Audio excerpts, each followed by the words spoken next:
হ্যাঁ মনে করেন এমন ধরনের খারাপ ব্যবহার করছে মানে প্যানের চেন খুলে দিতে তুই আমার কি বাল সিরগা সিরগা যা যা বাইরে থেকে পরে উনি বলতেছে এই তোরে কি আমি বুঝাইতে পারছি তুই আমার কিসে একটা বুঝিস কি বালটা বুঝছো তোরে কি আমি বুঝাইতে পারছি না বাইরে থেকে। আমি তারে বললাম তুমি বললাম কেন, মানে সে হলো আমার ছেলের বয়সী আমি তাকে তুমি বললাম, আমি তুমি বললাম কেন, সে কোথায় এইসব বাসা নিয়ে দৌড়ে আমার পিছন দেয়া লাত মারছে, আমার লাত মেরে পালাই দিচ্ছে। এখানে তো আরো বেশি অবস্থা, আমার এখানে আরো বেশি অবস্থা। আগে তো মোটামুটি হাঁটতে পারছি, এই আমার লাত মেরে পালা দেওয়ার পরে আমি হাঁটতে পারি না, আমার খুবই অবস্থা খারাপ। 8 দিন পরে বাসা 4 দিন পরে আমার স্বামীর আবার স্ট্রোক করছে, বলতেছে আমার বাম সাইড অবশ্যই মেরে আনতেছে।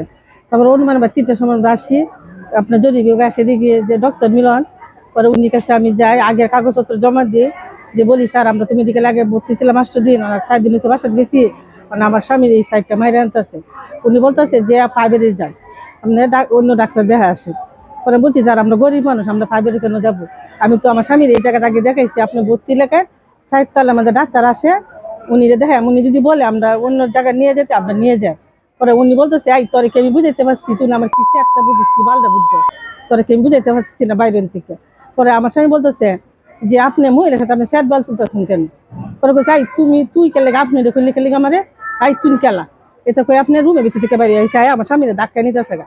তারপরে আমার সাথে একটা বাইক ছিল, বলছি যে আচ্ছা ঠিক আছে স্যার আপনার কথাই মানছি, আমরা 5 যাবো, ডাক্তার দেখে আসবো, যদি বলেন আমরা গরিব মানুষ, আমরা গরিব দেখে সরকারি হাসপাতাল দিচ্ছে গরিবের লেগিয়া, আর তো বলতেছেন আপনি একটা সরকারি ডাক্তার আপনি বলতেছেন 5 যেতে, ঠিক আছে যাবো 5 ডাক্তার যদি বলে আমরা এই জায়গায় নিয়ে আসবো আপনি ভর্তি করে। ভাই তোরে কয়বার কইতাম, হ্যাঁ মনে করেন এমন ধরনের খারাপ ব্যবহার করছে মানে প্যানের চেন খুলে দিতে তুই আমার কি বাল সিরগা যা যা বাইরে থেকে। পরে আমি স্যার আপনি কিন্তু কাজ আমার ঠিক করতেছেন, আমি একটা মহিলা মানুষ। পরে আমার স্বামী নিয়ে আমার বাইক নিয়ে গেছে, মনে করেন অনেকটা দূরত্ব গেছে। পরে এন থেকে ডাক্তারে গিয়া আপনি জোরে এক লাত মারছে, লাত মারার পরে আপনার এই যে বাম সাইডের যে জায়গাটা আমাদের তার বসে যে জায়গাটা আপনার 5 থেকে আমার সময় রক্ত যেতেছে, আর ঘুষি তাকে যে দিচ্ছে এটা মনে করেন ধাক্কায় আমরা বা করেন সময়। আর আমার সামনে গেছে শুধু প্যান্টের সেন্টে খুলে গেছে, তোর আমার কি বালছি দিচ্ছি, আর আমার স্বামী ধাক খায় বা করছে যে তোরা বলছি 5 যায় তুই কি। তার মিলনের একটা শাস্তি হোক, যেন দ্বিতীয়বার আর কোনো রোগীর সাথে এই ধরনের বাজে বিহেভ না করতে পারে, এইটুকুই আমরা চাওয়া পাওয়া। সেবা দেওয়া, আমরা যদি সেবা নিতে গিয়ে যদি এরকম সমস্যা ফিল করতে হয় তাহলে তো এটা কোন দৃষ্টি দেখলাম। আমার বাবা উনি তো এরকম একটা ঘটনার শিকার হয়েছে, আমরা চাইতেছি যে এরকম আর কোনো মা বাবার সাথে যে এরকম ঘটনা না হয়, এরকম সুষ্ঠুমূলক একটা বিচার। কথা বলছেন ঠিক আছে, আমার বাবা অসুস্থ, স্বাভাবিকভাবে এটা যে কারো বাপ মা তুলে কথা বললে তো লাগে। তারপরে আমিও একটু উত্তেজিত হয়েছি, ওনারা এক পর্যায়ে ওনারা এসে ওনার আত্মীয় স্বজন সবাই এসে আমাকে ধাক্কা দেখি করতেছেন, পরে আমি একটু হালকা করে একজনকে ধাক্কা দিচ্ছি, এই যে লাথি মারা, হ্যাঁ মনোজ ধাক্কা দেওয়া হয়েছে।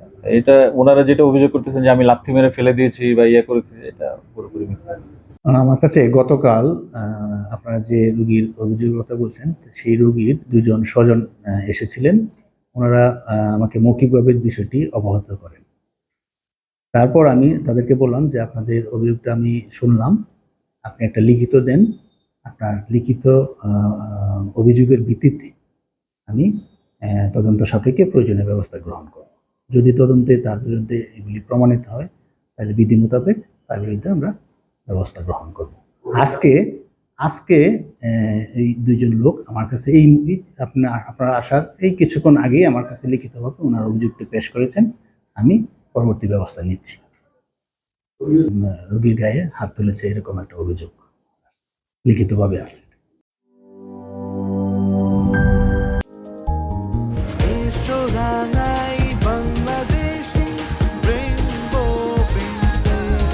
রেইনবো পেইন্টস, ছড়াও জীবনের রং।